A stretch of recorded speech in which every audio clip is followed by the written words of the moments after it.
Hello everybody, welcome back to another managed training session.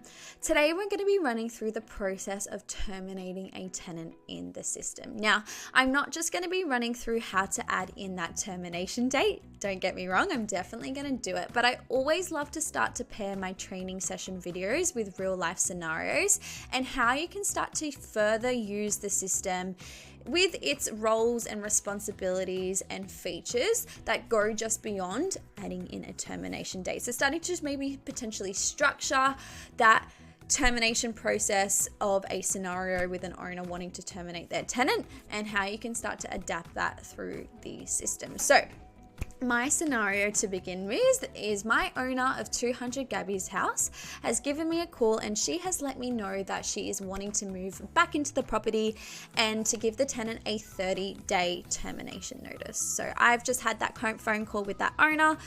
I need to start to pop my notes in, start that communication with the tenant and let them know this is how I would do it. So what I would do is I would jump onto the property, I would select the task tab, I'm going to go and add a task, and then my type of task is going to be lease termination.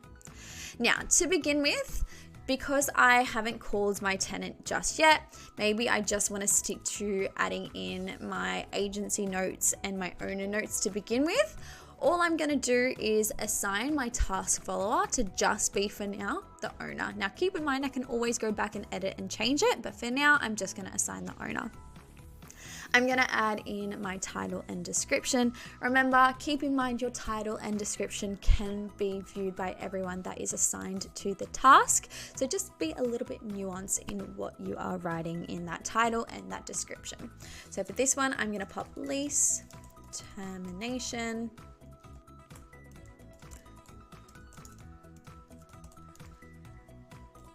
Now, 30 days, if I was to look that up today, is the 26th of July. So I'm going to pop my due date in the system as the 26th of July. I don't have any attachments that I need to add just yet, but I'm going to move that status to be scheduled and click save. So the first thing that I would do in this scenario is I would come and reply and pop in my agency notes. So the agency notes is pretty much that conversation that I had with the owner, and I'm noting that in a task just to pop that down. That would probably be the first thing that I would do. The second thing in this process that I would do is confirm that conversation that I had with the owner. It's always great to rehash conversations with the owners because you never know in the grand scheme of life if they forget that conversations are had, and you just want to make sure that we are keeping that record somewhere and know that we are, I guess, doing our job. So what I would then do after my agency note is make a little reply to the owner, just confirming that conversation that we had.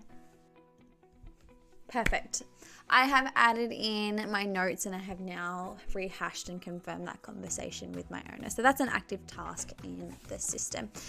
I have also just finished up calling my tenant. I've let them know that unfortunately that that owner needs to move back and that they have to vacate as of the 26th of July. I have also let them know that I'm going to be drafting up that termination notice now through the portal that I use, which is Flick It Over. That is my form system that I use, and I'm going to be sending it to them via Flick It Over. But I'm also going to, again, rehash that conversation that I had as an agency note and send a message to the tenant here as well.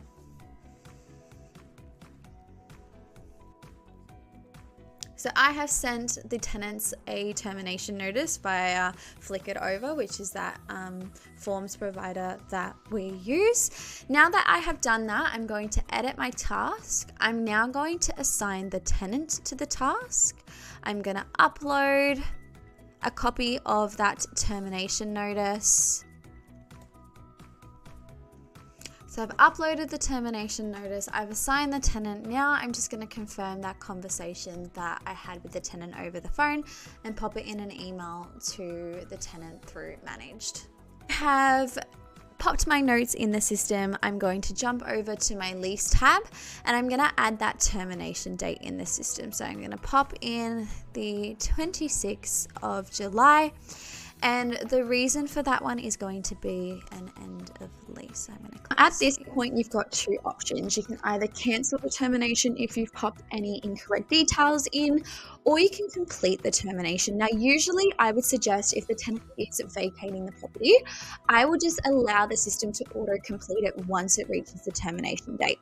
If you complete it in advance, it moves all of the tenant's data to the past status, and you can't make any changes at this point in time to the lease. So if you wanted to amend dates because the tenant was looking to extend the lease further, once you complete it, you are unable to do so. So I would just suggest when it comes to this point, if it is a termination, allow the system to auto-complete it when it reaches that end of termination day. And then if not, if you need to make any changes, you can cancel it. Otherwise, if you do need to complete it in advance, like payments are finalized, then you can make that completion button.